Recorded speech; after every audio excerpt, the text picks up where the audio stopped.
Good afternoon. Welcome to the Caper Center for Mobilizing Justice webinar series. Amelia Gang is the Chief Technology Community Officer at the Caper Center, which is an operating foundation at the intersection of technology and racial justice. We provide research and thought leadership, operate programs, support strategic partnerships, and invest to increase diversity across the entire tech ecosystem, from K-12 education through entrepreneurship and venture capital. I'm excited to bring back this webinar series that raises awareness on specific racial justice and tech policy issues through discussion with cross-sector experts and community organizers, sharing their call to action with all of us. So far, we've tackled tech policy areas such as closing the digital divide, fostering inclusive workforce development, and increasing equity in K-12 CS education, and much more to come. Today, we will dive into a much needed discussion on how to protect our communities from algorithmic bias and harms. And I want to provide a bit of context of why we're prioritizing this topic. Algorithms leveraging artificial intelligence are an ubiquitous part of our lives now. They operate in invisible ways beyond what we see in our social media feeds. We know that these algorithms themselves are not neutral. Bias can be seen in their design, deployment, and impact, often harming communities of color in areas ranging from employment, education, wealth creation, policing, housing, health, and civic participation. As a recent example, early in October, we saw whistleblower Frances Haugen testify to Congress about Facebook's active harm of millions and perhaps billions of its users around the world. How?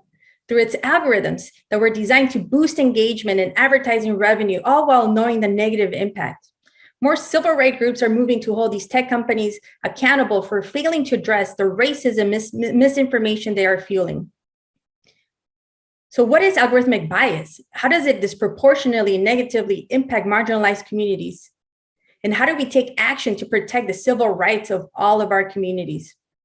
To help us discuss these questions, we'll get started with opening remarks from Dr. Timnit Gebru, who will then be joined by a panel of cross-sector leaders for further conversation. We'll then close with a deep dive on local racial justice and tech organizing with Tawana Petty.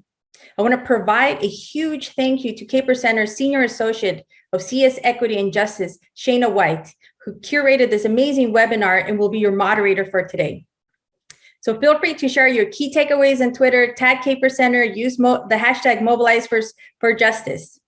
So let's get started for one of the most important discussions in this age of algorithms and racial justice. Please join me in welcoming Dr. Timnit Gebru, who has been at the forefront of artificial intelligence and social justice movement as a co-founder of Black in AI and former co-lead of Google's ethical AI team. She will kick us off with an explanation of how algorithmic bias affects and where do we go from here. Welcome, Dr. Gebru. Hi, everyone. My name is Timnit Gebru. I'm an independent scholar, recently fired from Google, and I'm working on an independent research institute to work on AI research that prioritizes people at the margins rather than constantly working to fix the issues that we see. And so before our panel today, I wanted to give just a little bit of a background on, algorithmic harms and how they affect us, just to set the stage for our conversation later. I wanted to read two different quotes for you today first, and I'll talk to you about why. So this is a quote from James Landay, who is a professor at Stanford University in human-computer interaction, and it's from an excerpt from a Smart Interfaces for Human-Centered AI. So he says, imagine for a moment that you're in an office, hard at work, but it's no ordinary office. By observing cues like your posture, tone of voice, and breathing patterns, it can sense your mood and tailor the lighting and sound accordingly. Through gradual ambient shifts, the space around you can take the edge off when you're stressed, or boost your creativity when you're hit a lull. Imagine further that you're a designer, using tools with equally perceptive abilities. At each step in the process, they riff off on your ideas based on their knowledge of your own creative persona, contrasted with features from the best work of others. So this is a really kind of great imagination of a future, a censored and network office that attunes to your needs, that when you're tired, it helps you figure out how you can be productive. It tries to work with you and increase your creativity. This seems like something that really is designed to just support you and your needs, right? Now, let me give you another example, another quote about the same imagination, the same imagined censored office. So this is from Ali Al-Khatib. And so he says this. He says, someday you may have to work in an office where the lights are carefully programmed and tested by your employer to hack your body's natural production of melatonin through the use of blue light, eking out every drop of energy you have while you're on the clock, leaving you physically and emotionally drained when you leave work. Your eye movements may someday come under the scrutiny of algorithms unknown to you that classifies you on dimensions such as narcissism and psychopathy, determining your career and indeed your life prospects. So this is the same exact setting, and two people are kind of imagining a future with this setting. James Landay is a white man who's a professor at Stanford. His imagination of this setting is something that will be attuned to his needs. Ali Al-Khatib is an Iraqi American who is not used to the world sort of being attuned to his needs. So when he sees a very network algorithms driven future, he's not thinking about something that attunes to his needs. He's thinking about all the ways in which he'll be oppressed. And so for me, all of the issues that we talk about today are rooted in this kind of difference. But the people at the forefront of technology, the people who are creating these algorithms and deploying them and selling them, are not people like Ali Al-Khatib. And so therefore, they're not seeing the potential harms that could be that we can face because of them. And the potential harms are many. So for example, Ali talks about how algorithms can classify us on dimensions such as narcissism and psychopathy, and they can determine our career and indeed our life prospects. And this is not really science fiction. This is already happening. So I wanted to give you a couple of examples. For example, there's a startup called Faceception. It says it's the first to technology, first to market with proprietary computer vision and machine learning technology for profiling people and revealing their personality based only on their facial image. So what they say is they look at people's facial image and they tell you things like, quote, whether they are have high IQ, whether they're a white collar offender or a terrorist. So I don't think I'm going to have to explain why this is so problematic, right? This is encoded racism, right? In all of these words of who's considered a terrorist versus not, who's considered high IQ versus not, how the IQ even came to be. And now we're just encoding it in these algorithms.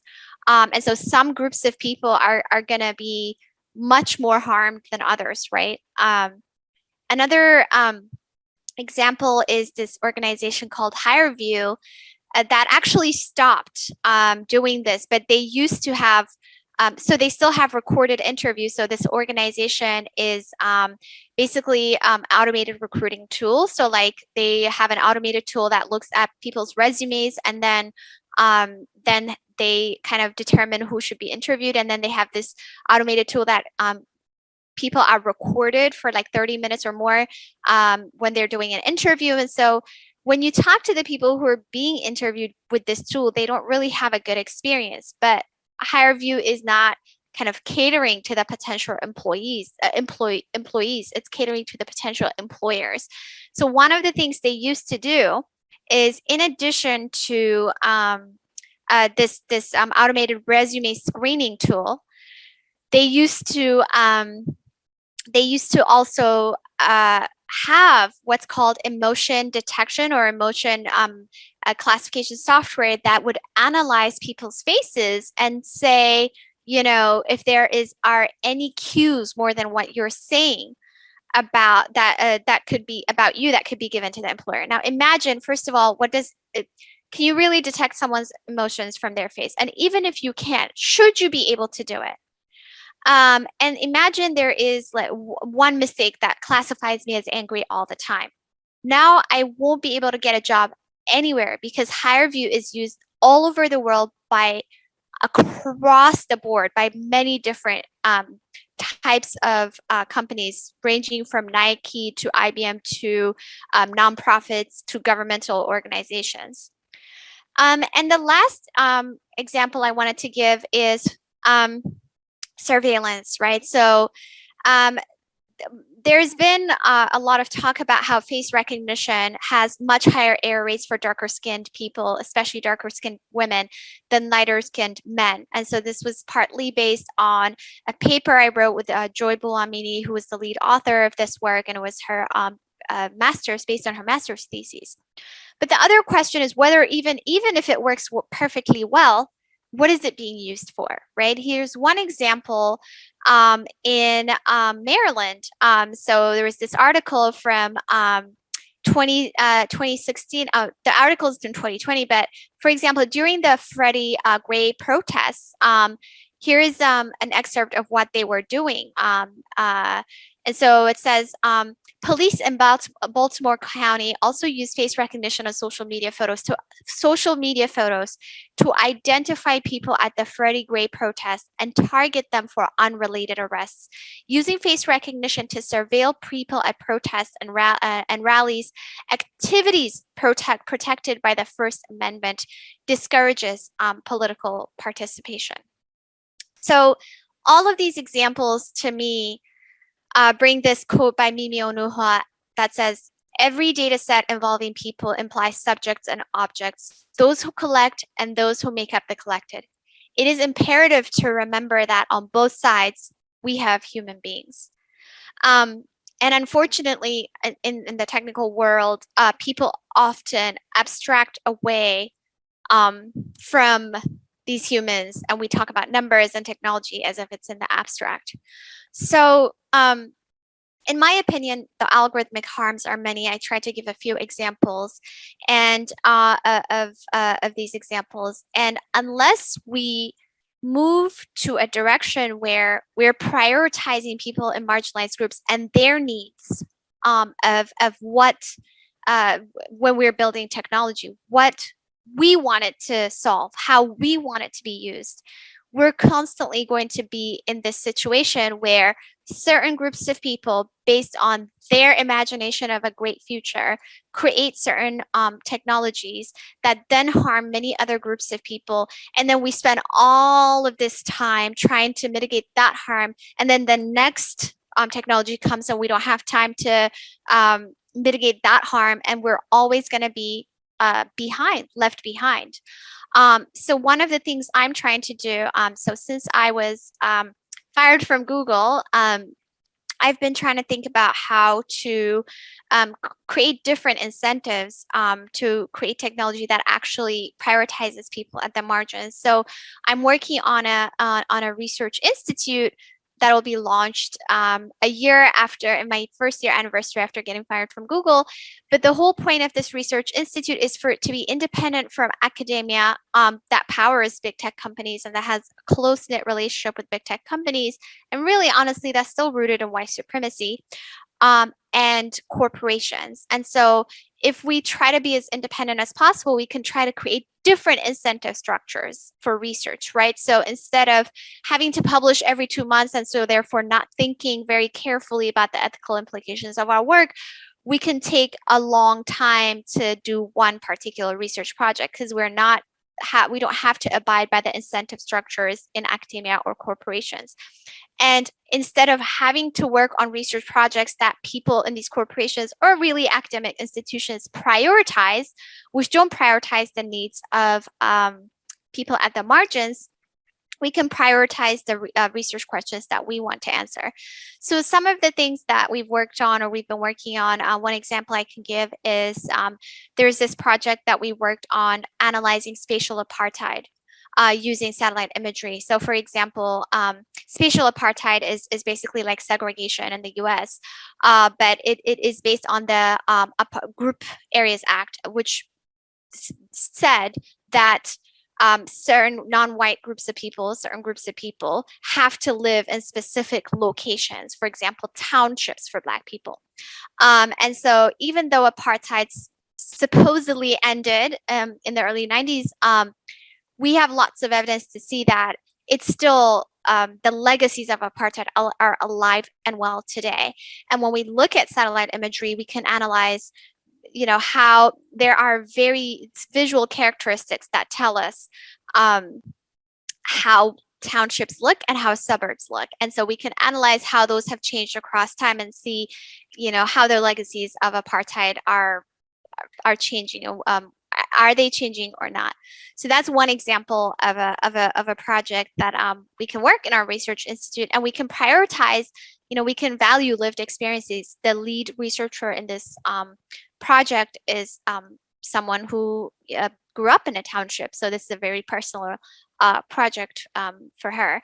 And so, I hope to tell you a lot more about other work that we're doing after it's launched, but I just wanted to give this brief introduction to algorithmic harms and also talk a little bit about what I'm doing next. Thank you. I am thrilled to welcome you to this esteemed panel today that we have with three brilliant women who are going to share so much insight as to algorithmic bias, how it harms communities of color, how it harms marginalized individuals, and what are some things that we can do to counteract that. These women have all literally done so much work in the area of not only ethics and AI, but also algorithmic bias and data science learning. So I'm pleased to welcome the following panelists to our makeshift stage, and I'm looking forward to the conversation that I get to have with them today. The first panelist that we have is Dr. Timnit Gebru. She is a computer scientist who works on algorithmic bias and data mining. We have Ayodele Odubela. She's a data science advocate for Comet ML.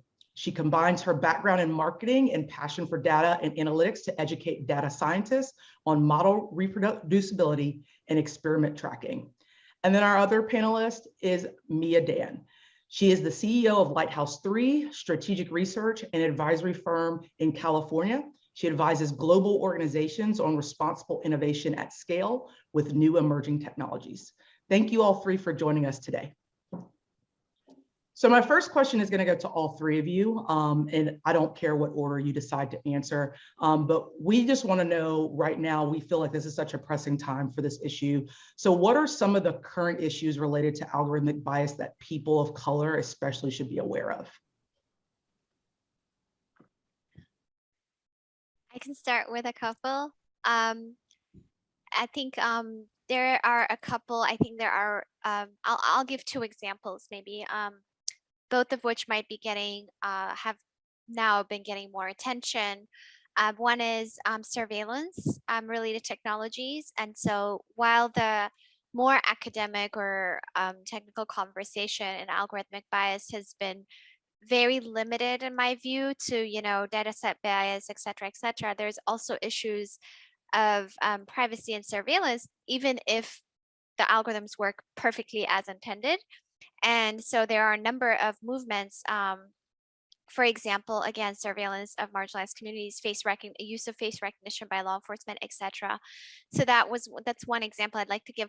The other example is, so we're having all of these conversations about social media and content moderation, and one of the things that a lot of these companies are investing heavily on or want to, is in the use of AI for content moderation. Now, in my view, I mean, I was born and raised in Ethiopia. I'm of Eritrean descent. I am seeing the most horrible conflict I've ever seen in my lifetime in Ethiopia happening right now, which is really not getting the attention that it deserves.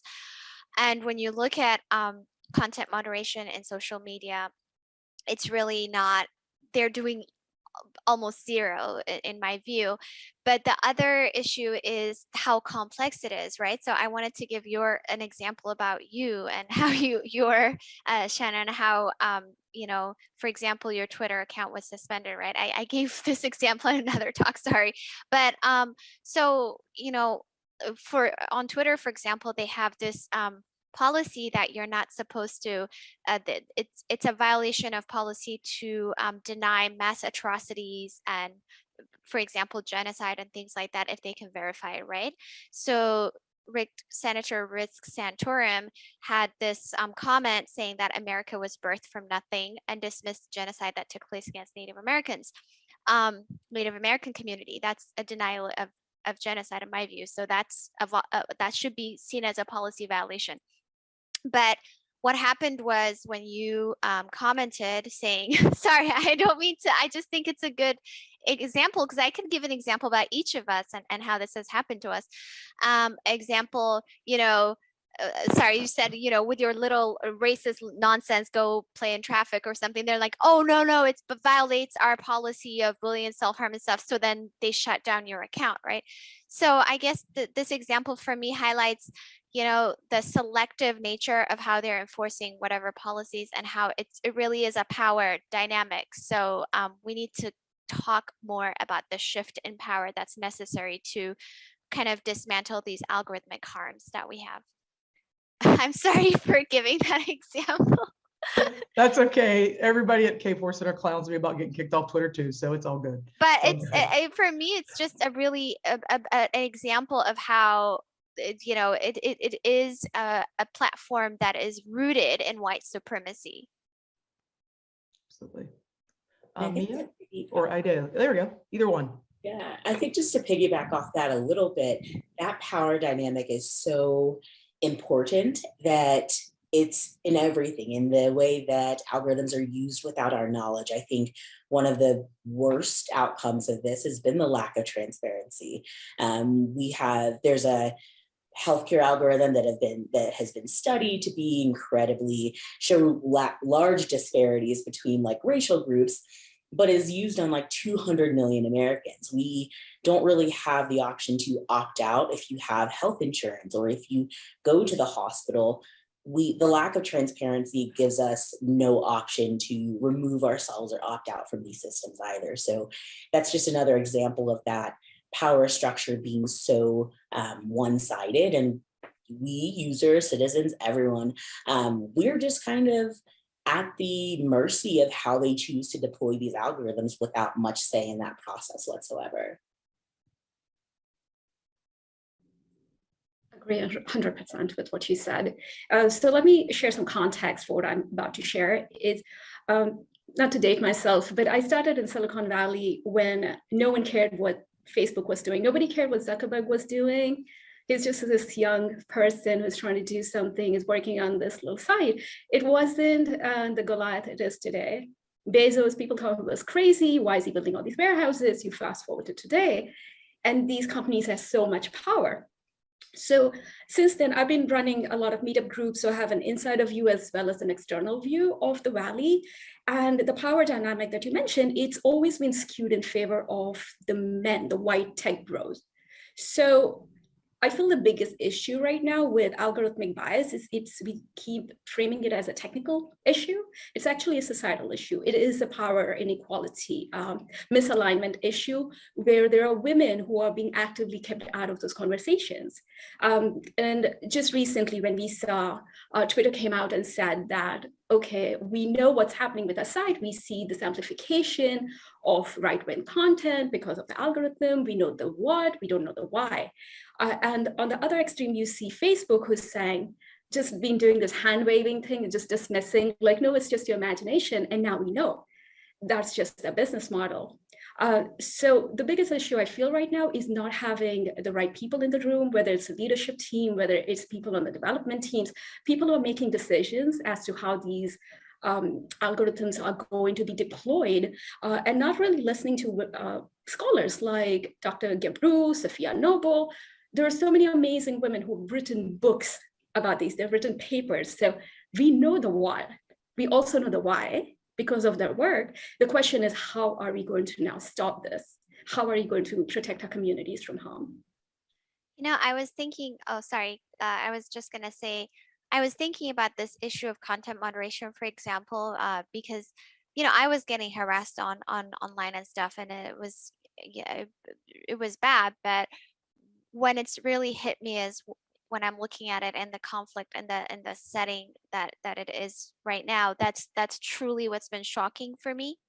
And there was this comment from this woman who has a team of volunteers in Nairobi, working on content moderation. They have spreadsheets and they try to send them to Facebook and stuff. And her comment was, all these poor people are doing all the dirty work of all the richest companies in the world.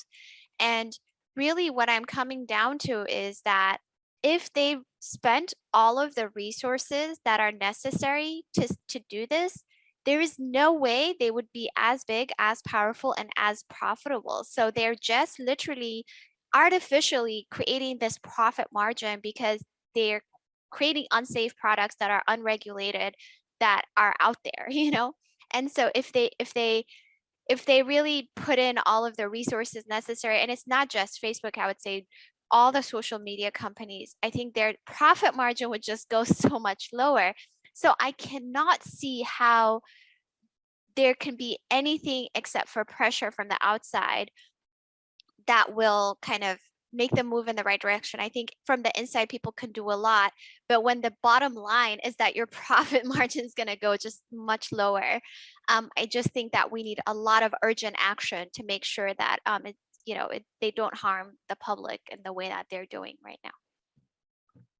And that kind of segues perfect to the next question, as far as what are some of those actions that we can take to kind of reduce the harms of algorithmic bias and hold some of these tech companies accountable? Because like you said, the power, when people have power, they usually do not do really good things with that power. And so what are some of the things that just everyday people, especially from marginalized groups, can do to protect themselves or at least hold these companies accountable? I think a big point that Timnit just mentioned is that it really is going to have to come from the outside. So when it comes down to an organization choosing to make less money or help marginalized people, they're always going to choose to save the money for themselves. So I think when we're looking towards regulation and actual policies that not only hold them financially responsible for these large scale issues, so like improperly enforcing their own policies, but also force them to actually have financial compensation and recourse for those who are hurt, we're going to see those margins, one, like Tim had said, completely, they will be drastically different from what they are now. But I think what we have to do is really fight and organize for these policies. People have tossed around the idea of the FDA for algorithms and various different ways to enact this. But I think a lot of what's missing is really that government backing, because if we don't have the ability to, or the authority within this organization to actually fine organizations, to find them in violation of regulation that does come up, I don't think we're going to see the type of mitigations and changes that we need to stop this harm, because we have unfortunately gotten to a point where it is incredibly widespread and in so many industries and so pervasive, we should be looking towards regulation and supporting that. 100% agree. And what always comes to mind when we talk about accountability is Rohit Chopra, who's the past FTC commissioner. He has been very vocal about this, that even when companies like Facebook and Google are found accountable, the consequences are just not meaningful. So we are talking billion-dollar and trillion-dollar companies being fined millions, which is barely a rounding error for them. And it also absolves the people who are causing the harm to making those decisions. It has no, they're not held accountable. They're not held liable for their harms. So what I'd love to see as part of accountability is more consequences that are meaningful. So it stops that, because without that, I don't see how the economic incentives are ever going to be, they'll always continue to trump human lives. They're always going to trump what is important to the communities. Yeah, 100%. And when you have like related to all of these points for me is in terms of what people on the inside can do, right? I think labor organizing and solidarity is very important, because we've been seeing, right, like at Netflix, at Google, at Amazon, at Microsoft, when people in the inside conceive way before something is put out there and is big, can kind of see where it's going, and there might be an issue there, and so they need to be able to say something. But the problem is these multinational companies are so powerful, they just they cut you off and make your life absolutely miserable. And there's really no, I can't, people ask me if I have advice for whistleblowers and things. I just can't ask people to put themselves in that position today. And thanks to IFIOMA, we have the Tech Worker Handbook, we have the Silence No More Act that I think, so you were asking what should be done. I think that should be replicated in different places. But when we're looking at like people like Chelsea Glasson is, fighting pregnancy discrimination at Google, and I'm bringing this up because it's very related to the algorithmic harms that we're talking about, right? There are specific groups of people who are disproportionately harmed by algorithms, also by people discriminating right against them. And so the same laws that will protect you, the same anti-discrimination laws, labor laws, will also help with the algorithmic, minimizing algorithmic harm aspect. But when Chelsea Glasson has been, talking about pregnancy discrimination, she's been litigating Google for 3 years now. It's cost her over 100,000 years. It'll cost her over $100,000. Her mental health, she had to check, she wrote about it. She had to check herself in for 1 month at least at a hospital because she could not sleep for a long time. She has 2 young kids. And so is it, you even start to ask, is this the right thing to do for someone to to give up so much of their life like this, right? And then, like Mia was saying, what is the end goal? What does winning mean after all that? So, so we have to strengthen these agencies that are extremely understaffed, right? The EEOC or the DFEH in California, et cetera, extremely understaffed. The FTC, and they should also, many of us with technical expertise or other expertise should be willing to work there or collaborate with them, et cetera. I would love to have more conversations with legislators and things like that, and I try to, but I can't compete with the lobbyists who are paid all day, every day to do that. Like I'm trying to set up an independent studio, and then I want to talk to them, but these people are paid all day, every day to have this kind of influence, which brings me to another point where I really don't understand how that's legal. This power imbalance that just pervades everything. That means it pervades the legislature, it pervades the judicial system because they can pay so many lawyers and you're fighting them. And so I think I don't really understand how we came to this kind of point where lobbyists can just do whatever they want and money trumps everything. But these are the kinds of structural, I think, changes that we need, and antitrust, right? Like the consequences, the accountability. So I think these are the underlying kind of structural changes that I think we should be advocating for. Great. And like I said earlier, power and white supremacy is always going to protect itself, and power, capitalism, all of it is all wrapped in a nice little, I would say not a pretty package, but it's a nice little package that this country has been utilizing for years to really harm a lot of people, especially people of color. To transition to talk about AI, since I know all three of you have extensive experience with AI, what are some of the implications of not having people of color and women and non-binary people represented in the field of AI? I'll give you my non-scholarly perspective on this because a lot of work that I do on, so I'm also the founder of Women in AI Ethics. And this, which is how I know Ayodele, I know Timnit, because our goal is pretty much to bring together these amazing women and give them a platform. Some of them are very well known, others are just working in the shadows and just toiling away. So I would say that we need to, there is a blind spot. So if I were to just say what the bias really is, it's not a binary good, bad, or there's bias or not bias. It's more complex and multi-layered. But I feel the biggest harm is the blind spot, that we devalue lived experiences and harms to the communities. So people who are building it have never had to face those harms, because just like rest of tech, AI is still dominated by the white tech bro. And there's another bubble on top of it. There's this privilege bubble. What Dr. Gebru is doing is tremendous, is about how we can bring in more independent perspectives into the conversation, is because there's an academic bubble, and academia is funded by tech. So you have to think about who is really controlling the narrative here. So the more women that you can bring into this conversation, we avoid those blind spots. We also highlight what those harms are to those communities, because otherwise this is just technologies that's built by white bros, and it is being unleashed on communities of color. And right there, you can see like why that is a big problem.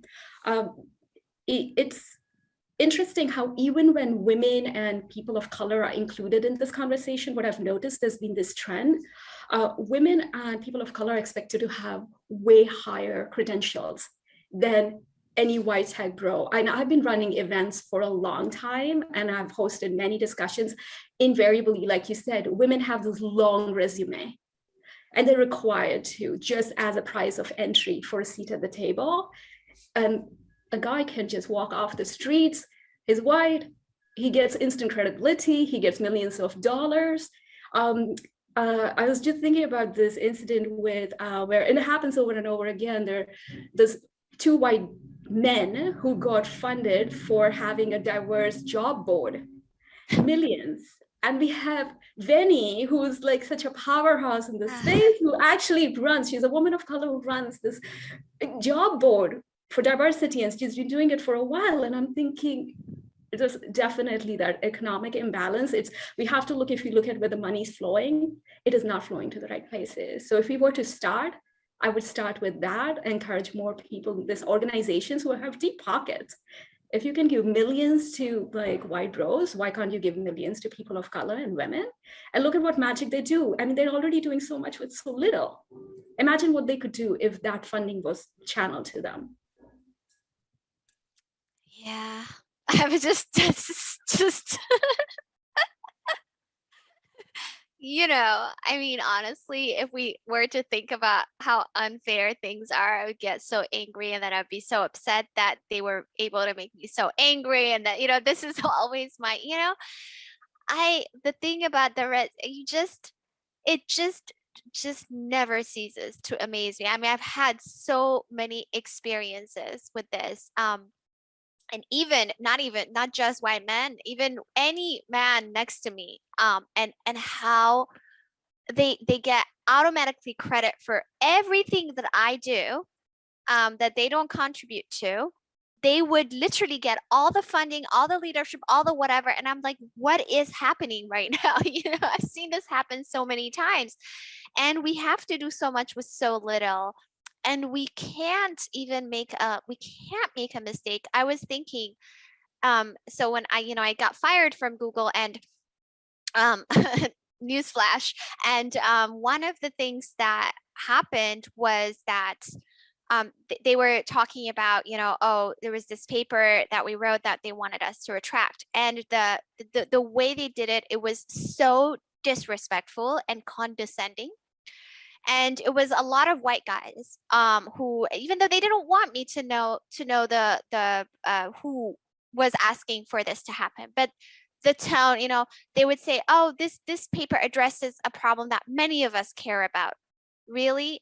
So even when we talk about ethics and fairness and whatever, the people who are getting the funding, getting the money, getting the tenure are the white guys, the white tech bros, to fix this problem. I can give you an example. OpenAI in 2015, when they came out, what was their motto? It was an AI safety first company, bankrolled by all of these white guys to save us, from humanity. And so time and time again, I think what happens is that we take the fall, and we take the sacrifices, and still they're the ones who capitalize on it. And so the issue is that we are always kind of trailing behind, because things are not, the kinds of things we care about are not the priority for them. And so we don't ever get to have the opportunity to just sit and imagine and work on the future that we want. We always have to trail behind and uncover the harms of these kinds of technologies, and then fight to get those harms taken seriously, and then take the fall. And then that's the cycle. So we're always trailing behind. We're not kind of in a situation where we can be at the forefront, imagining and having fun and working on technologies that's great. We're always sort of in like cleanup mode, like, oh my God, you're doing this, don't do that, let's do, and then once you kind of work on that, there's this other thing, oh my God, no, don't do that. Like, so that's kind of the issue that I see. It's never going to be a priority for them, the kinds of things we're talking about. Can I just add, they want us to do it in a pleasing voice too. It's always that tone policing, like, don't be too hysterical, like the world is on fire, but can you just be like nicer about it? And that is such like BS right there, because they're just trying to shut you down, but they can't say they're trying to shut you down. So they use like, a lot of tone policing to make sure you're saying they can shut you down without making it seem so. Yeah, I think what Twitter did to Shanna was basically tone policing at the corporate level.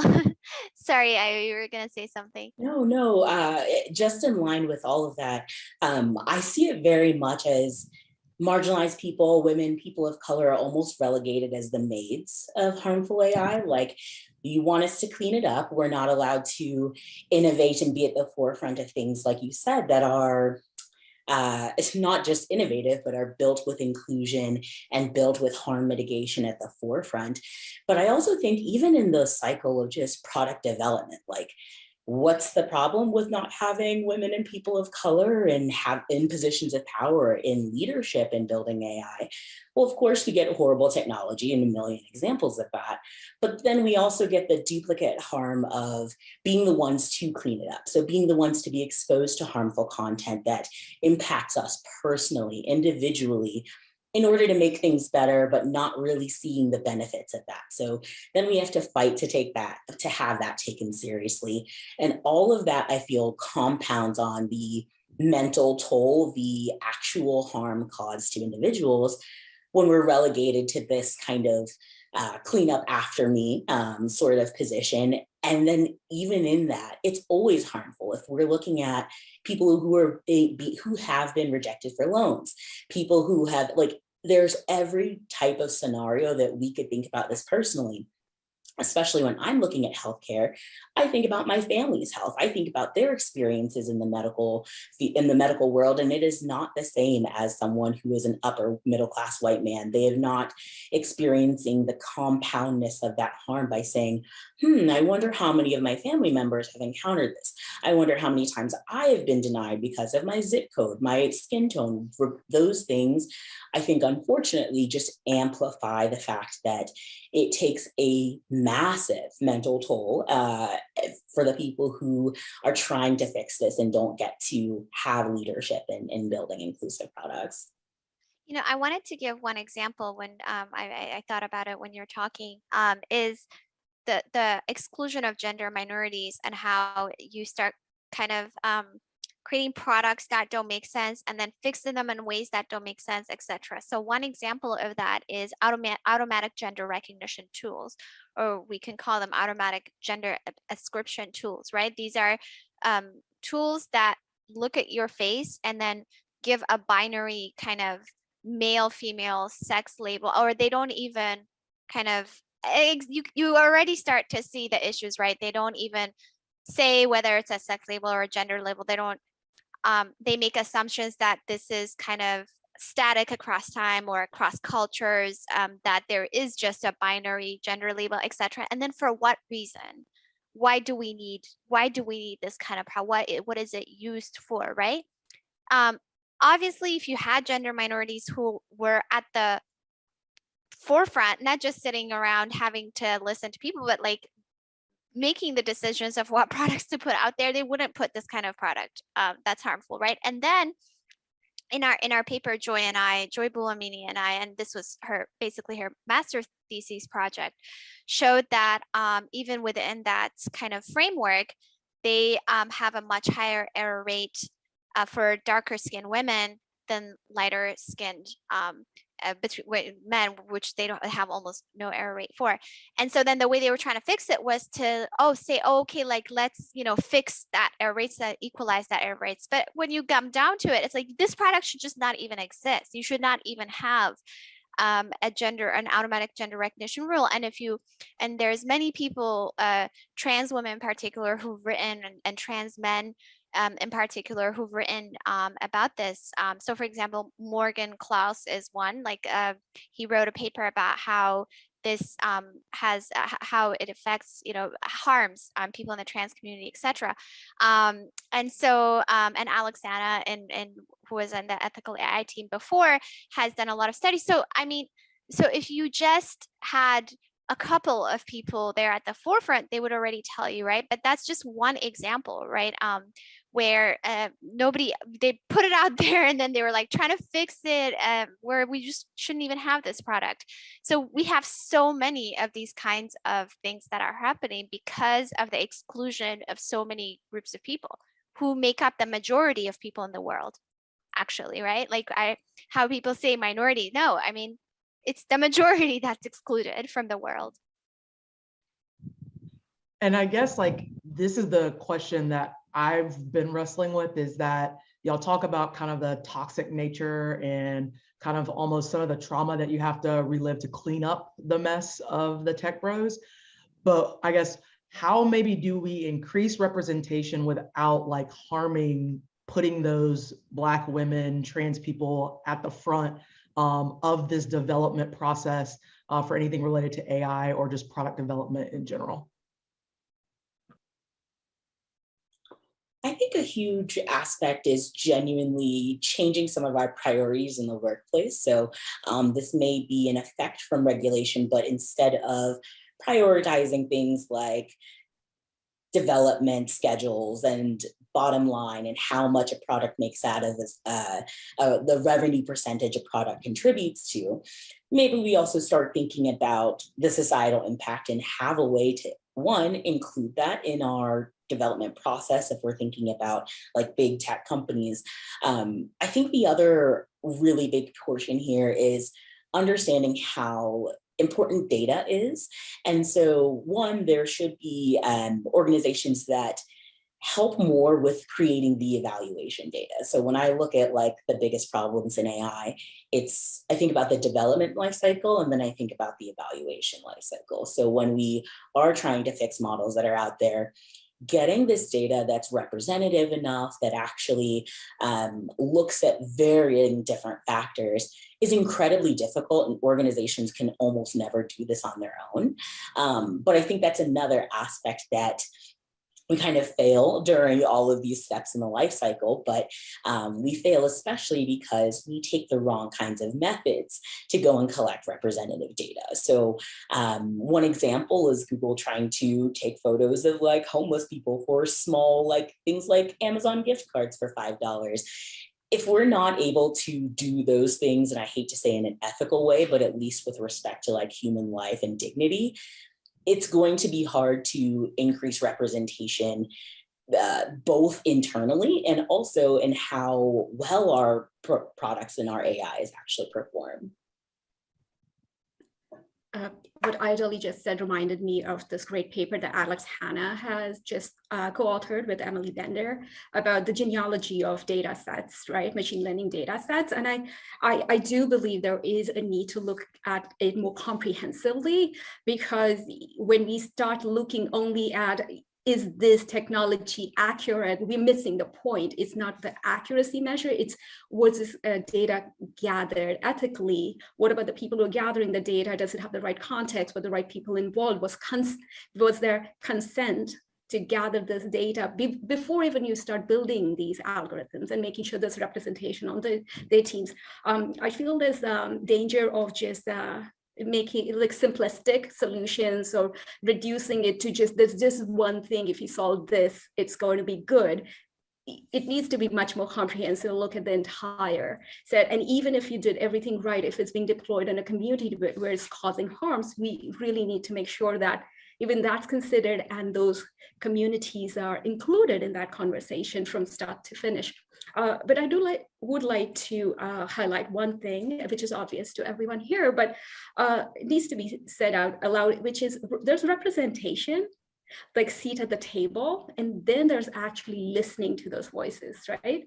And I'll give you two examples. We have Sheryl Sandberg, who's at Facebook, incredibly talented woman, and we all are familiar with her work with diversity, Lean In.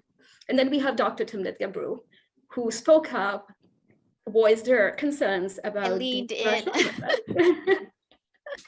Right, like it's basically they did not want to hear that. So we're looking at like like it's one thing to say, oh, here are women and we're including women, but are we only including voices that like fit the tech agenda, or are we really looking at the voices, listening to voices who are calling out the harms to these communities?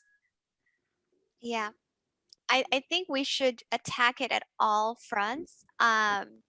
You know, there is the most kind of irritating reduction of the tech diversity problem to the pipeline problem. And I've never had an issue finding like, you know, Black women to hire at all ever. They don't get hired, or they get hired and they leave in troves, or even if you don't leave, you can't get your work done because, I mean, the daily other things that you have to deal with. Or if you get your work done, you're going to be contributing to harming your own community.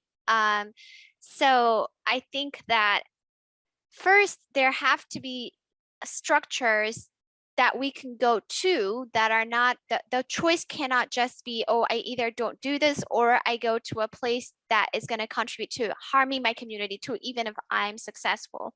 So what does the alternative look like, right? I mean, for me, that's why I'm trying to create, you know, I tried the academic, right? I tried the, you know, whatever startup thing. I tried the, so then when I'm trying to do this independently, then what are my incentive structures?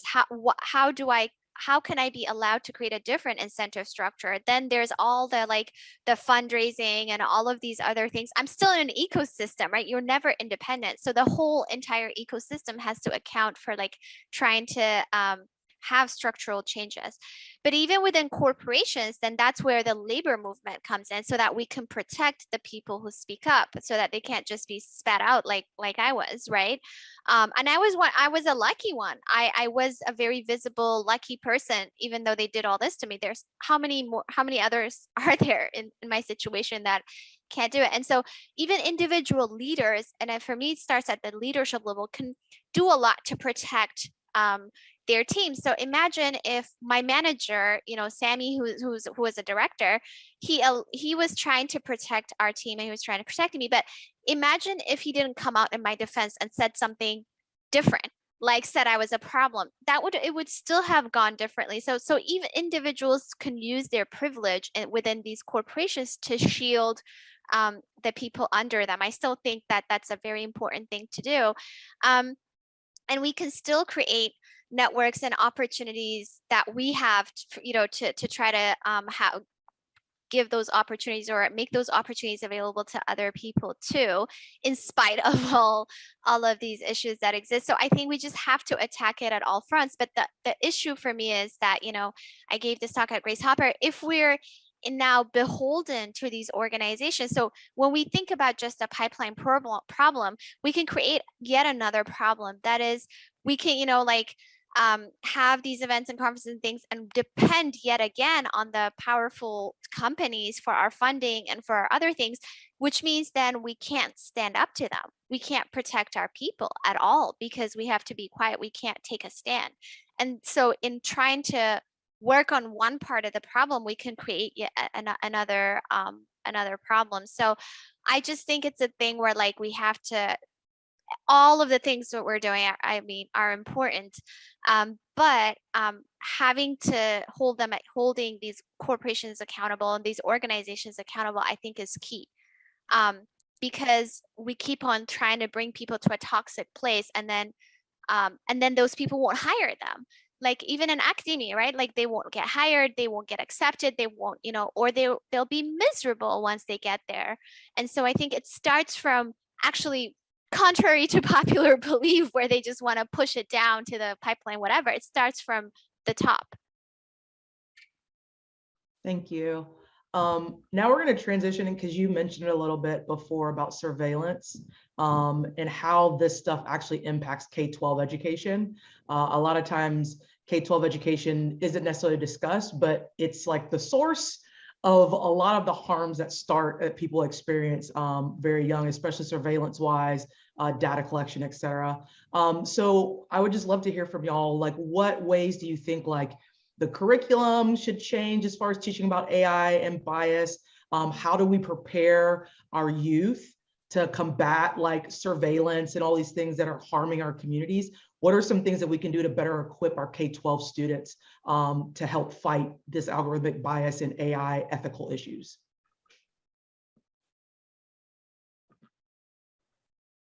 I was talking a lot, so I'll have my panelists start.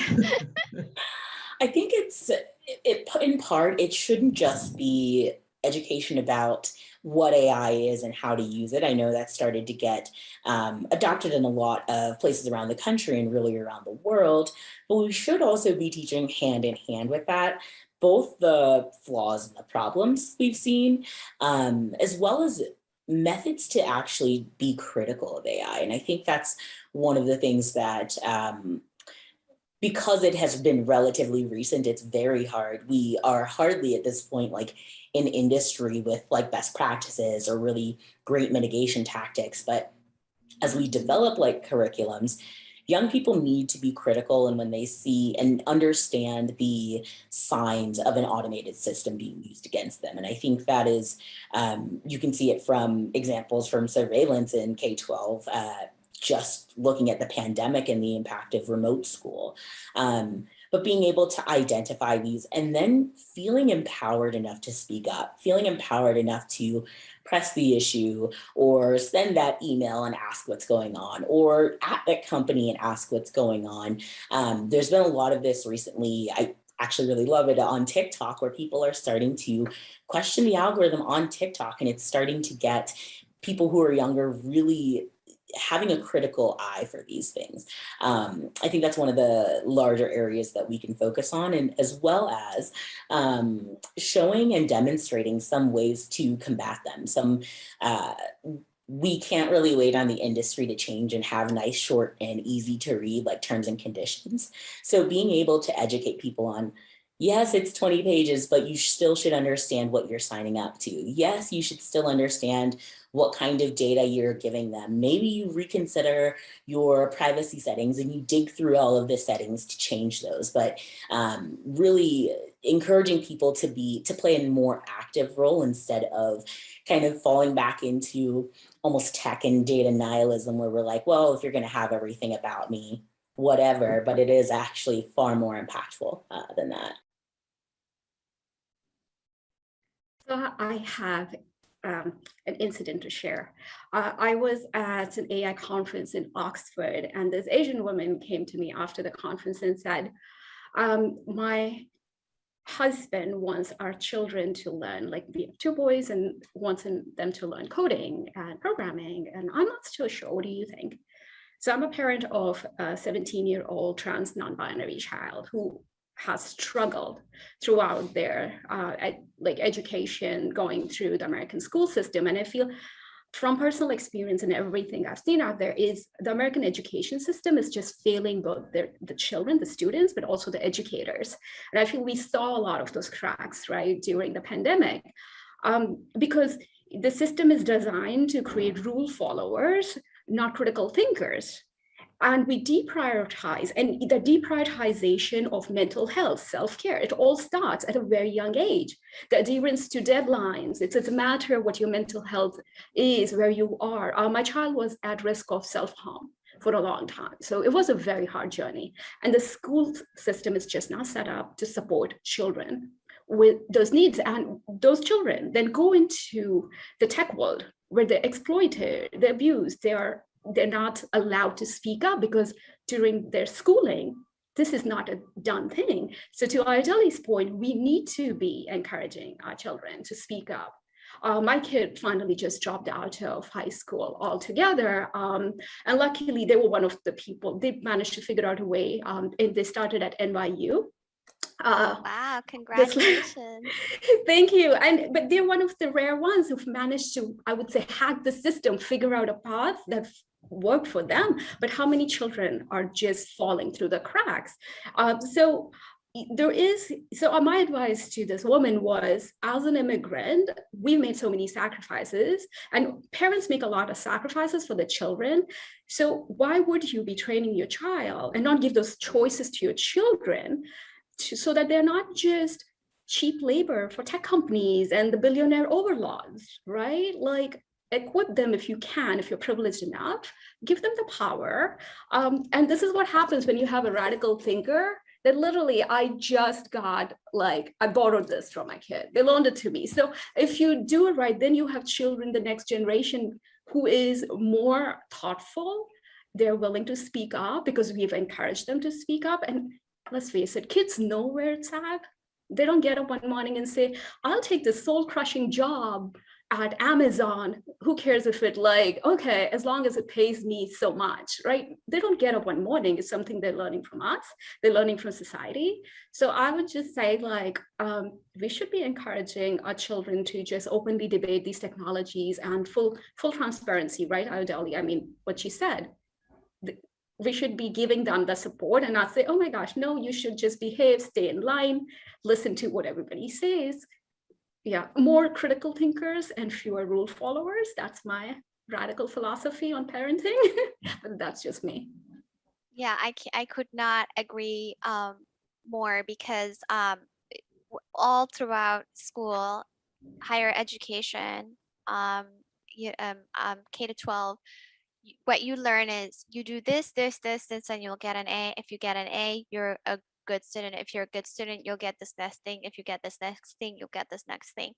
So I see this with a lot of my friends who I went as an undergrad. They just, and then at work, what do? You follow the same exact thing you learn in school. Oh, if you do this, you'll get a good promotion. If you get a promotion, and so then it's like we're soldiers.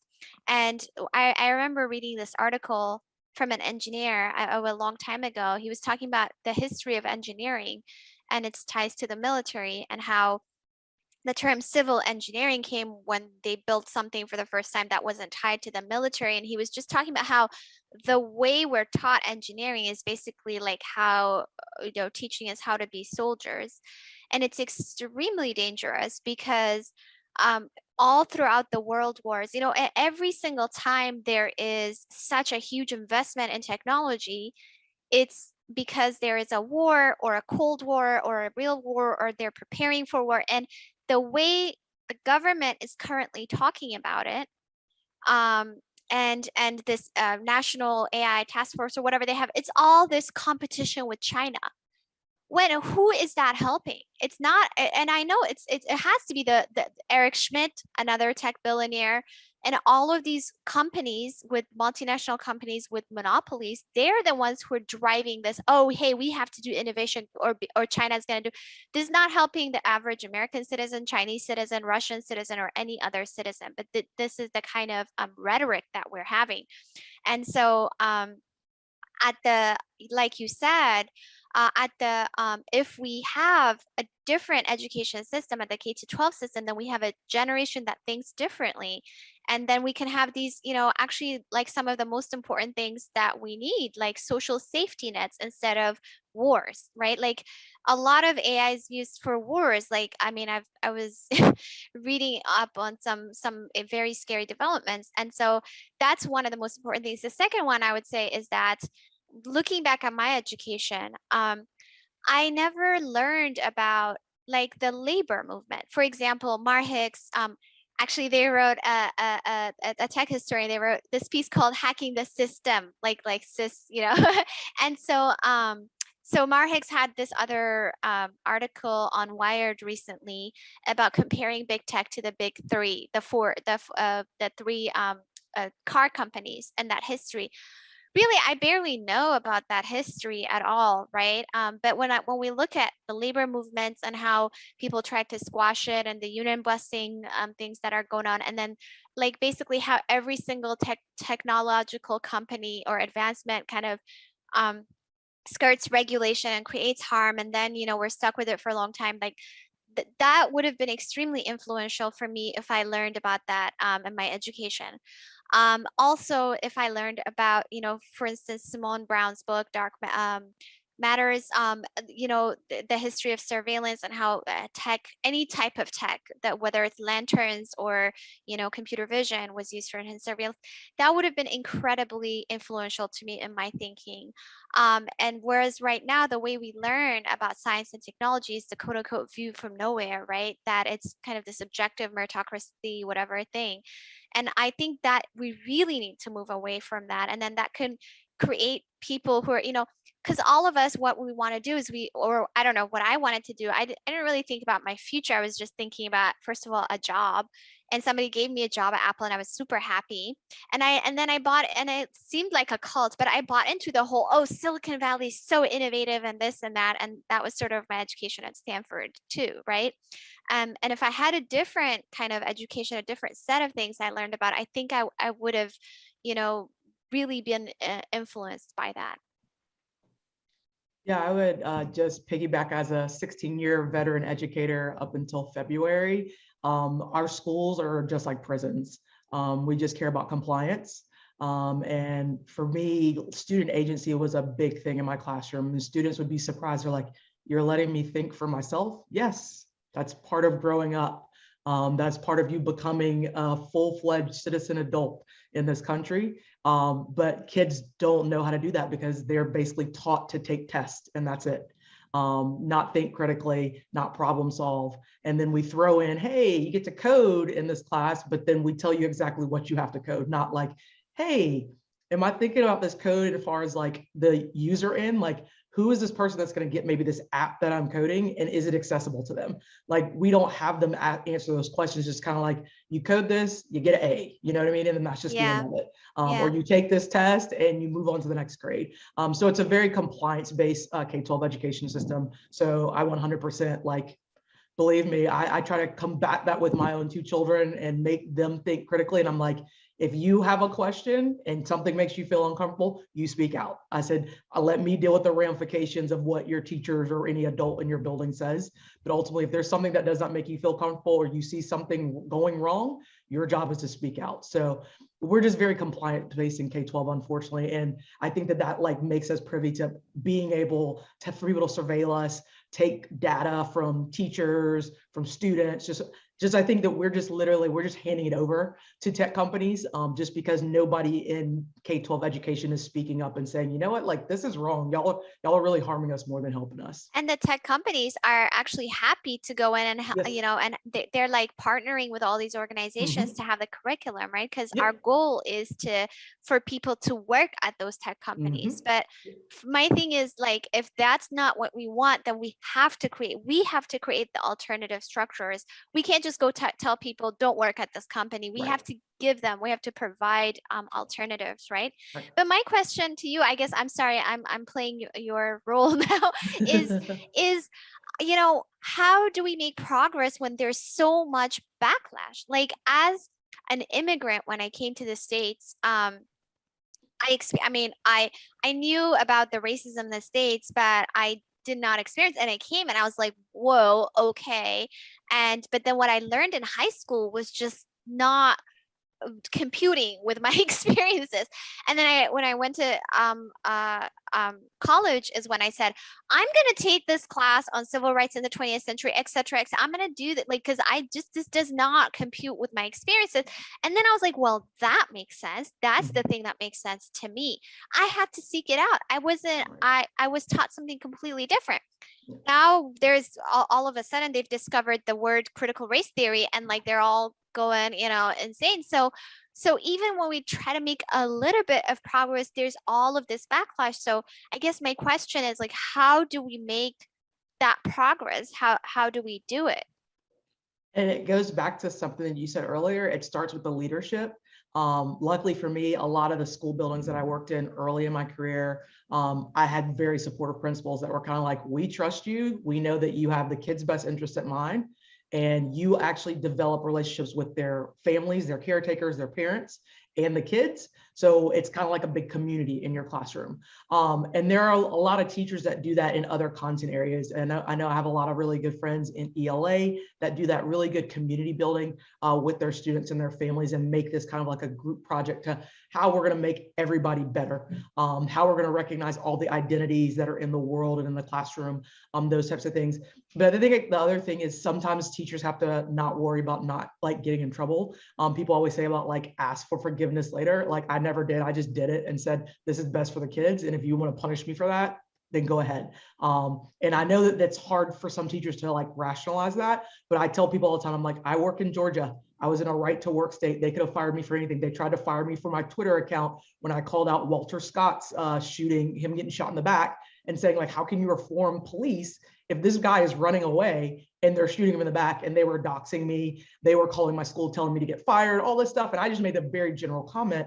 But sometimes teachers have to like be willing to get in trouble. And for me, I never had a problem with getting in trouble. I think it started at a young age for me. But I think some teachers are kind of afraid of that. And I promise you, like, kids will have your back if they know that you have their best interests at heart. And if you get into that, as John Lewis used to say, good trouble, kids are gonna they're gonna respect you a lot more, and they're gonna be willing to like go to bat for you if something goes down. So I think that that's like the one thing I would suggest to any teacher is just like, you have to be willing to kind of get in trouble and disrupt some things, because the way things are going, like it hasn't worked. As evidence of, look at our society now, like it's not working how we're doing K-12 education. So let's try something different. But then also just understanding that like, hey, how am I building a community with my classroom and my students, and making sure that we're all on the same page so we can all move forward. And then I can just kind of influence that sphere. That's my influence area, and not think that I have to save everybody in my building, but I can save, for me, I was teaching like 150 kids that school year. I can teach those 150 kids, they're going to leave my classroom having agency, understanding to critically think, understanding like we are going to recognize and respect all the identities in my classroom and in the world, even if they're not like yours. All those things are important. And so that was just my task to say, I've done my part. Hopefully somebody else doesn't rain on their parade and ruin it down the line. All right, we have our last two questions, and they're basically solution-based, and y'all have alluded to a lot of the solutions and ideas, but we first want to talk about specific policy solutions that you would recommend at both the federal and the state level and within companies to mitigate kind of these ethical issues with AI, mitigate kind of the algorithmic bias issues as well. I'll just give a few. So first, I would still point to the Anti-Discrimination Whistleblower Protection Law. So the Silence No More Act should just be everywhere. The PRO Act that people are talking about right now, that's more about labor protections.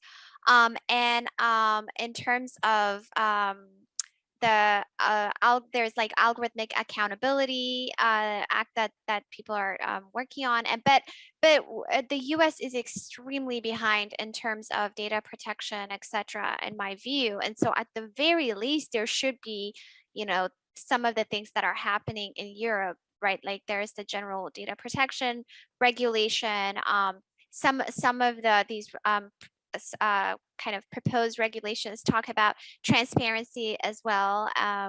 And so I think that's the bare minimum.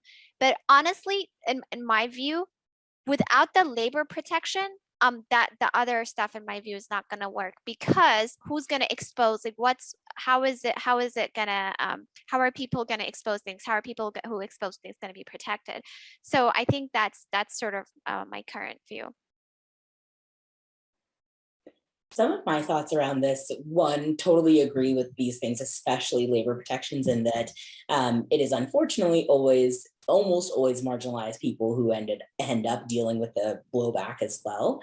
But I think that by having both regulation that covers like general algorithmic accountability for organizations, having more specific regulation for those in high-risk industries. So if we're looking at finance and healthcare, it's not to say I really want to take this back now, because in a lot of my talks, I'd say, Netflix has a smaller propensity to be able to harm people than other organizations. And I'm like, that's not true.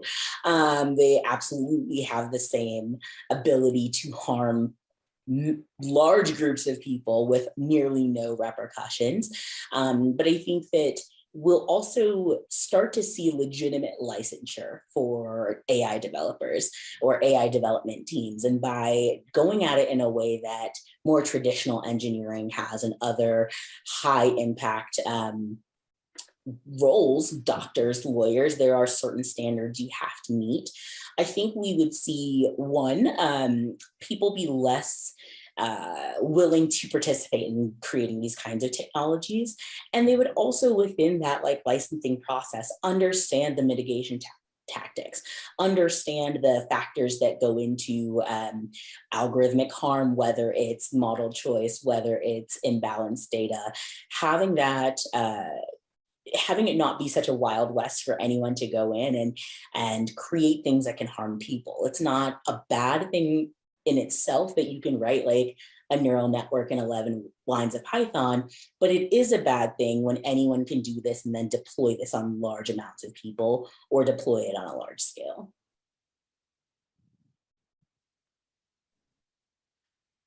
A 1000% and 1000x to worker protections, because I have a big issue with folks who say, oh, if you don't like it, just leave. And that's such a privileged point of view. It's like, oh, if you don't like so toxic tech company, but the issue is not just one tech company, it's across the board. Where do we go? Like, right? It's like, I'm baffled. People have been on and on, even at Netflix. I saw people attacking the folks who are managing the social media channel, saying, oh my gosh, you're just a tool. And I'm just like, this is a low paid person. This is not a director. This is not a VP level. The person probably just has a minimum wage job. Why would you attack? And also people from outside of the LGBTQ community. And I feel that's very sensitive to that issue specifically. It's like, if you're not part of the community, you shouldn't be attacking people from the community, especially who are marginalized. So that's one. So the policy has to start with worker protection. If you want more people to speak up, Even if the environment doesn't allow that, then we have to have external pressure. So that's one. And then I would also say philosophically, we also need some sort of consensus, some agreement, and maybe there won't be any consensus, but having an open debate about some technologies should be banned. We are trying to corral this, and we are trying to manage it in a way that's acceptable to tech companies, which is acceptable to let's find a middle ground. I'm sorry, autonomous weaponry or robo dogs on the streets of New York, there is no middle ground there, right? So why are we trying to both side this and just say, this technology is harmful to communities and we should just be, and then talk about policies where they need to be corralled, which is because right now a lot of these conversations, like Tim had pointed out, are being driven by the tech agenda. This whole war, AI war against whom? I think this country is against, there's a war against people in this country. AI is being deployed against us. Who's going to protect us? Absolutely. And once again, thank you so much. The last question is basically just kind of not only like the direction you want people to go, but just kind of a call to action for everybody who's listening today to this panel. What are some ways that everybody can kind of get involved and take actions? What are some things that students can do, nonprofit leaders, techies, any policymakers that they can do to fix this huge issue with algorithmic bias and ethical AI? Let's see, I can take a short stab at it. So I think that one, in terms of legislators or people trying to regulate, I was in this panel at the NYC New York City Bar. The problem is I can't spend so much time. I wish I could. And so some of them need some expertise from people who worked in the technology, because there is a lot of hype and they can fall for the hype, and a lot of the companies, the people who are motivated to sit with them and work with them are people at the companies and their lobbyists. And so we need a lot more support for people outside of these companies to be able to do this work. And so that's one thing I'm thinking about. And so in terms of funding, like from whether it's the NSF or whatever, there needs to be just other people, not just, because right now it's the same people who are in industry. They go move around. The people who led stuff in industry, Eric is one great example. He was the chairperson, whatever, CEO of Google.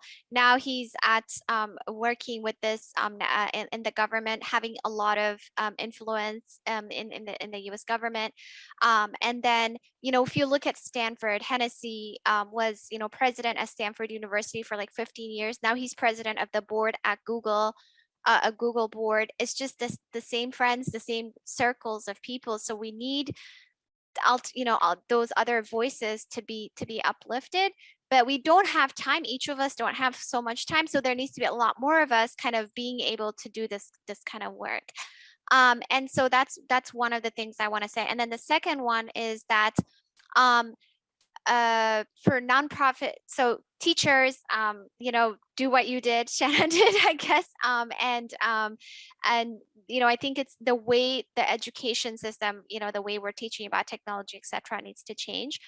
And third, it's just like, the fact that we are always running behind things, like predictive policing gets deployed, and then maybe we start talking about it. At the border right now, the way people are being treated, I'm a refugee. There's just a lot we can talk about there. And so we need to have a reimagination of why we're building technology and for what reason. Because right now it seems like a lot of this technology is being used to other people and not to include people and make people's lives better. It's the first priority seems to be the othering, the war, the making money for. So how can we create so some of the groups that I would say that are doing this reimagining, of course, everybody here, but I would also say the Algorithmic Justice League is one, AI Now, Data and Society. If people want to learn more, they can follow some of these groups. Data for Black Lives. I co-founded a group called Black in AI. There's Latinx in AI, there's disabilities in AI, there's queer in AI now, and women in machine learning besides the women in AI ethics groups. So I think people can kind of learn more and get involved and find out what's going on in your local community. If you want to advocate for a ban of, for instance, automated facial analysis tools being used by law enforcement, you can see what other bans there are and sort of go to your local city council and tell them, we don't want this in our schools. We don't want this in our cities. That's absolutely amazing things you've mentioned. Just to piggyback slightly on that, I think a lot of that, especially for students, is going to come from not being like me. Don't be afraid to question a lot of authority, especially when we see this as like an extension of institutions. It is not always with your best interest in mind, especially if you're someone who's marginalized.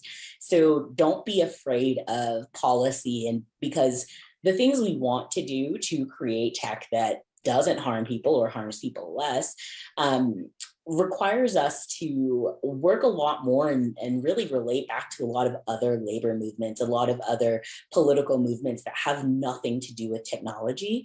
There we can at least draw some really great examples on methods for how to do this. If it is a specific protest, talking to council members, actually writing and calling them, being able to get over that boundary somehow and not think about just the technical solution. But yes, sometimes you have to go out and talk to people and say, this is something we shouldn't invest in, especially on the state or local level.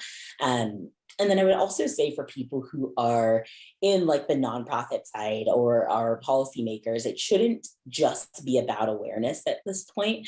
We really need to move towards actions and tangible things, so that a lot of times looks like pushing forward and taking the next step with these regulations, and not just endeavoring to educate people about what's going on, because that education only goes so far given the massive imbalance in power we see. Agreed with everything. So I would just say that we all have a gift, right? We all have talents. And one thing I've realized, we can't all be experts in everything. And one of the questions that keeps coming up is I have a day job and I'm a caregiver and I'm not privileged. So how do I become more involved? And how can I know this is an issue? How can I take action? So one of the things we're doing is on December 2nd, we're bringing together these amazing women who are all tackling these issues in a different way. We have Dr. Timnit Gabru, who will be joining us and showing us how one approach is independent research. We have Ifeoma Ozoma, who will be talking to us about whistleblower protections, how we can protect each other. We also have Savannah Sly, who will be talking to about sex workers' rights, because they are the canaries in the coal mine. And that is the othering that Timnit you refer to, that we never think about them. We just think about they're over there, it doesn't affect us, but everything they're facing on tech platforms, it's literally what we're seeing being mimicked against all women, especially women of color. So what are the learnings? They've been there first. What can we learn from them? We have ACLU. In the past, we have Access Now. So bringing everyone together and talking about Foxglove, for example, their approach is litigation. So they'll be joining us and talking about, here's how we are tackling, this is how we are attacking this toxic tech problem, and this is how you can help or you can be involved. So we want to just invite the experts, provide a platform, and we have never accepted any tech money, so we're not funded by big tech. I know people are putting out all these statements about, oh, we're not going to accept money, and we're such a tiny organization that I feel like we can get away with it, and we just run a lean and mean team. But it is a better world is possible. I'm an optimist, even though sometimes I go into this despair. Oh my God, everything is falling apart. But as long as we have folks like all three of you and others, many others, I feel like there's a lot of hope. I feel blessed to be alive at a time that we have just amazing women leading the way. Absolutely. And you three are some of those amazing women. So I want to thank Aideli, Mia, and Timnit. Thank you so much for sharing your brilliant expertise and wisdom on this panel. And I think the one thing that I can sum up from the end is that it's time for us to move past just education and being proactive with dealing with stuff. This stuff is here. It's not going to go away until we proactively start to fight back against it. So thank you three so much for joining us this afternoon for this wonderful panel. I appreciate your time and your expertise. Thank you so much for joining us for that enriching panel discussion with a bunch of brilliant scholars that are in algorithmic bias and ethics and AI and machine learning.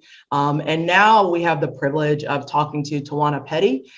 She is a mother, social justice organizer, youth advocate, poet, and author. She is intricately involved in the water rights advocacy, data, and digital privacy education, and racial justice and equity work. She's the National Organizing Director at Data for Black Lives and former Data Justice Program Director at the Detroit Community Technology Project. She also co-leads Our Data's Bodies, a 5-person team concerned about the ways our community's digital information is collected, stored, and shared by government and corporations. Tawana is a convening member of the Detroit Digital Justice Coalition on behalf of the DCTP, which organizes data discotheques, fairs, and other initiatives to foster media and digital literacy. She recently co-produced with ODB the Digital Defense Playbook, a workbook of popular education activities and tools for data justice and data access and equity, as well as the report, A Critical Summary of Detroit's Project Greenlight and its greater context on Detroit's Project Greenlight surveillance program. Thank you so much for joining us, Tawana. Thank you for having me. So we'll just get started here. We just had an awesome conversation with some leaders in the field, and you also are one of those leaders. And I would love to hear from you personally, like how important is this current moment in regards to racial justice and tech for Black people in the United States? Thank you for asking me that. And yes, the previous panel is an exemplary group of folks that I am truly a fan of. Yeah, this moment is tremendously important in the lives of Black people. I think I'm 45 years old, and in my entire life, I don't believe that I saw an uprising in defense of Black lives to the degree that I witnessed in 2020, right? All across the world, no matter where you were, there were folks saying, we really need to be thinking about racial equity and the impact of anti-Blackness. And the tech industry is not exempt from that, right? We have mass surveillance, face recognition, surveillance drones, surveillance helicopters, algorithmic bias, all these technologies that are being leveraged by law enforcement and governmental institutions. And then COVID-19 really just ramped up a lot of those technologies with a little less scrutiny because of the pandemic. And so I think we're at a very important time to give ourselves the opportunity to think through critically whether these things should exist. And so the conversation between tech and racial justice is timely and necessary. I appreciate you kind of leveling the context and just the sense of urgency we should have about this. This has been going on for a while, but I think just the current political climate over the past like 4 or 5 years have put a lot more people on alert and on notice how big this problem is, not only for racial justice in society in general, but also how tech perpetuates these racial injustices as well. So what are some of the big ways that big tech is harming Black communities? Yeah, I often tell community members in Detroit, where I'm based, that our city government is being run by tech companies. The lobbying that happens with law enforcement agencies and city governments is paramount to the policies that exist in our cities. In Detroit, the median household income prior to COVID-19 was under $35,000 per year. But rather than invest in resources and quality of life, we've been ramped up with mass surveillance, the Project Greenlight surveillance program, which has over 2,000 cameras connected to green flashing lights that stay on 24 hours a day, 7 days a week. So if your bedroom is by one of those cameras, you're not going to get a good night rest. In addition to that, it's connected to police precincts and real-time crime centers monitored by law enforcement. We have surveillance traffic cameras. We have surveillance drones. I don't know if you know what a drone sounds like flying over your house, but it's really loud. And so that happens multiple times a night just over where I live. And I can imagine in communities that have an even greater poverty level, that is even more frequent. And so there's so much surveillance, very little investment in quality of life issues. And it really does create for social control and psychological impact to our communities that I don't think that we're going to know fully how it has changed the way that we exist for many decades. Yeah, that psychological harms and impacts, like you said, it doesn't necessarily manifest itself immediately. And then you think about how it impacts children to basically live in a constant surveillance state from infancy to they're 18, and how that's going to impact how they navigate the world and their lives in general. Those are just some of the many things that you touched upon that are just so like crucial for us to understand, not only as like people that are involved in the tech sector, but also people that are involved in our communities for how we can empower our communities to fight back against these kind of harmful things that tech is doing to our communities. So in your bio, you've done such extensive work in Detroit. And what are some of the, like, I would love to hear more about Project Greenlight and then some of the other ways that you're working with the Detroit community to mitigate the harms of big tech. Yes, thank you for asking that. I will name that I'm no longer with our data bodies, but I did spend 5 years with our data bodies. And at the time that Project Greenlight was ramping up, we were doing research with community members about the ways that they were experiencing data systems.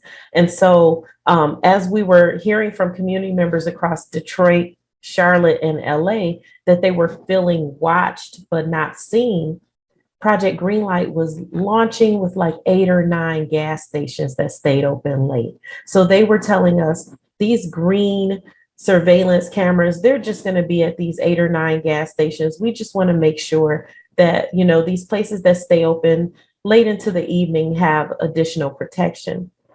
Well, within a year, that 8 or 9 gas stations was like 500 businesses and institutions. And now we're well over 700. And instead of 8 or 9 or 10 cameras, we have like over 2,000. And so it just rapidly expanded. So we created things like green chairs, not green lights as a community response, calling community members to come back to the front porches, to see each other, to not watch each other. The young people build out these benches from like pallets and other wooden materials to share with the elders so that they have a place to sit on their porches or in their backyards and have community conversation. We also went into a really expansive community organizing effort called a Detroiters Bill of Rights, where we attempted to change the city's charter, which is the city's constitution, to rid ourselves of mass surveillance and militarized policing, but increase quality of life as well to get reparations for Detroiters for being overtaxed by over $600 million, to get affordable water, truly affordable housing that considers that median household income that I was telling you about. And so we really, we went all the way through the Michigan Supreme Court to get it on the ballot. And then unfortunately, because of a massive propaganda campaign that was funded by dark money, we were unsuccessful. But community members are still pushing some of those policies, and we still have reparations coming up on the November election, and some other policies are moving forward. Water affordability. We have a stay on water shutoffs till 2022, thanks to organizations like We the People of Detroit and other community organizations who were also a part of the charter effort. And so we haven't given up. We're continuing to politicize our community members, to teach them the difference, to push back against the conflation between surveillance and safety, and to think about how we can leverage quality of life resources to reduce quality of life crime. Awesome. It sounds like you're very busy, but I think we all should be. And that is a perfect segue to the next question. You're doing great work in Detroit, tied to the community. And I always kind of elicit to everybody the understanding that in order to fight these big systems that are central to white supremacy, we have to have a collective. What white supremacy wants to do is to silo us and separate us. And so what are some suggestions you have for people to get involved in their own communities with this work as far as dealing with the surveillance and the data weaponizing and tech against marginalized communities? Yeah, absolutely. I know that it's unrealistic to think that all community members can sit in on city government meetings. They can't sit. I attend all of the civilian oversight body meetings, which oversee policing, right? But one of my comrades always says, like, find 5 of your friends and bring your passion to life. Rotate, get a few friends who are passionate about the things you're passionate about, and rotate attendance at those meetings. It's very important that you know what's happening at your civilian oversight body meetings if you have them. It's very important that you know what's happening at your city council meetings. It's very important to be engaged in the political process in some way, whether it's reading up on the policies that are being passed in your community, or seeking out guidance and mentorship around the policies that are happening. I think of the school system, and I think of parents, how many parents have children in the school system. And I follow Hypervisible on Twitter, and he's constantly talking about, like, remote proctoring as an example. Like, our children are being even more surveilled than we are. And COVID-19 has really amplified the ways that they are being targeted by these systems, whether they're getting tablets sent home from school, or they're being marketed by these Fitbit technologies, or the video games that they have. Like, we really have to have some deep dialogue about our privacy, our rights to our data, the ways that we can protect ourselves, and the ways that we can educate ourselves on the types of policies that are being passed on the local, federal, and state level. And so a lot of times folks think that they don't have an important voice in transforming the systems, but I'll tell you, most of the folks who are making impact across the US that I see are the everyday community members who are tired of experiencing systems that are violating their civil human rights and their civil liberties. Absolutely. Yes. Shout out to Chris Gilliard. He's a friend of mine, Hypervisible. He always keeps me up to date on what's going on with surveillance in K-12 education. And really grateful for him. He was on a webinar that we had earlier this year talking about surveillance and weaponizing data. So I definitely 100% agree. He's a great resource if you're on Twitter to follow Hypervisual, who talks about it as it harms our children. And to me, being a former K-12 teacher, there was a lot of things that I was trying to do to mitigate how much data collection we were doing for students, and telling kids that you have the right to privacy. Like, this data is not the schools, it's not our districts, it's something that you have control over, and helping their parents and them understand the power that they had to control their own data. The last question we want to finish up with is, you talked about having some dialogues, but what other suggestions do you have for marginalized communities for protecting ourselves against surveillance, the data weaponizing, and just the misinformation that seems to be out there so much? Yeah, so I definitely want to lift up the resources that Data for Black Lives has at d4bl.org.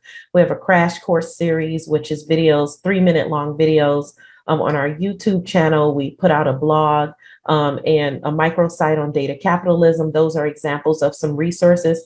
Of course, the Digital Defense Playbook by our data bodies, that is an important resource because it brings community voice into the fold, and it's exercises you can have with your community members, with your family, that bring these things into a public consciousness, so that you understand what you're facing.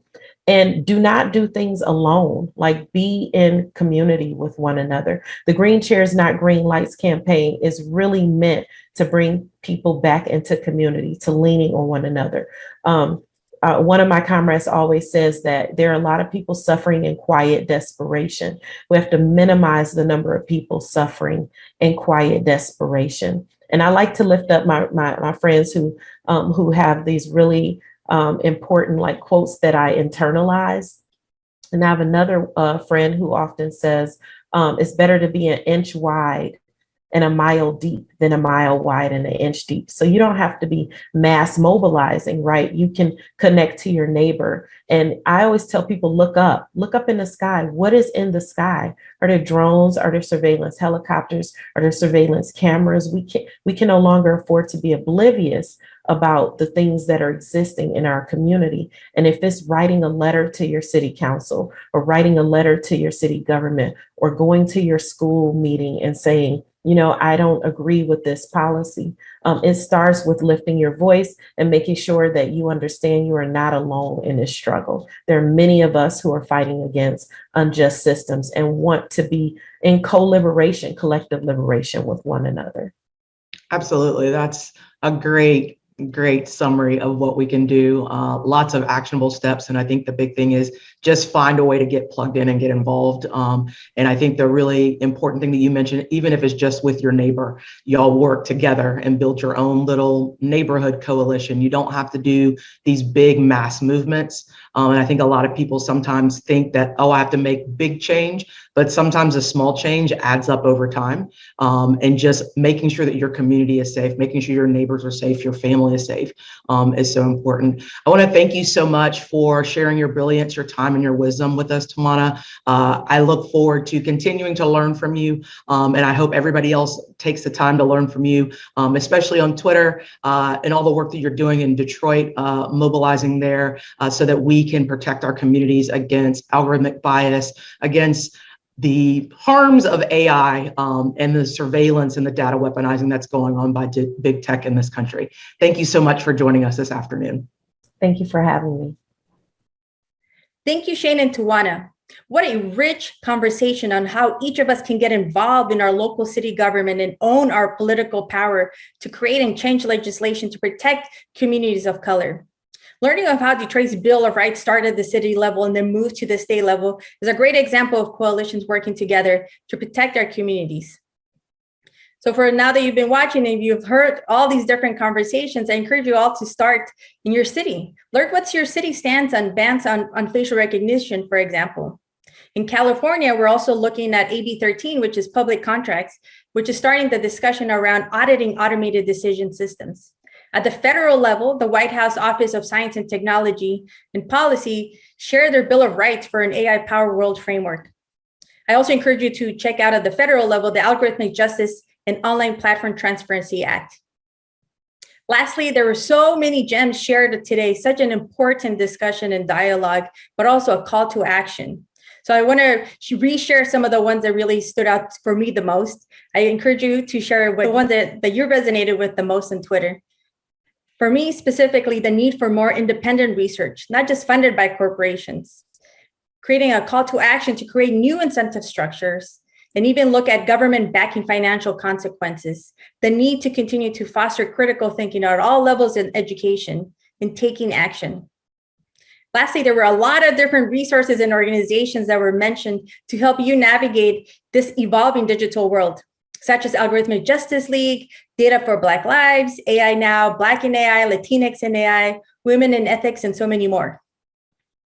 We are at a pivotal moment where the harms of algorithms must be addressed through multiple approaches, ranging from federal regulation to grassroots community action, to ensure that the development and deployment of AI systems are done with an ethical and equitable lens.